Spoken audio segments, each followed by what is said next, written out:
জগন্নাথ ধামের নামে একটা কি করে কালচারাল সেন্টার করে ইসকনকে দিয়ে টাকা ইনভেস্ট করিয়ে ওই একটা করেছেন। উনি অ্যাকচুয়ালি আমাদের সমাজে পাকা একটা অসুস্থ মহিলা।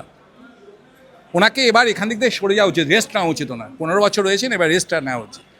কিন্তু জনগণ কি সেই কথা শুনছে? জনগণ তো ওনাকে আবার মুখ্যমন্ত্রী পদে বসালেন। ভোট যদি নিরপেক্ষ হয়, 6 মাস যদি এখানটায় ভোটের আগে ভোটের 6 মাস আগে যদি রাষ্ট্রপতি শাসন জারি করে এখানে ভোটটা করা হয়, ওনাকে আর পাবলিক আনতে পারবে না। উনি যে মুসলিমদের হয়ে দেখান না, মুসলিম দরদি, মুসলিমরাই ওনাকে ঘেন্না করবেন। মিলিয়ে নেবেন আমার কথা। গ্রামের দিকে যান, দেখুন লোকের প্রধানমন্ত্রী আবাস যোজনা ঘর, তার থেকে টাকা ছেড়ে নিচ্ছ না দলের লোকেরা। উনি জানেন না নেকা। বাংলার বাড়ি প্রকল্পে তো উনি টাকা দিচ্ছেন বলছেন। বাংলা বাড়ি আবার কোথায়? ও তো উনি নাম নিয়েছেন, তো ওই জন্য তো টাকা বন্ধ করে দেওয়া হয়েছিল। প্রত্যেকটা প্রকল্প সেন্ট্রাল গভর্নমেন্টের যে যে টাকা আছে প্রত্যেকটা জায়গা থেকে কমিশন নিচ্ছে ওনার দলের লোকেরা। আজকে 26,000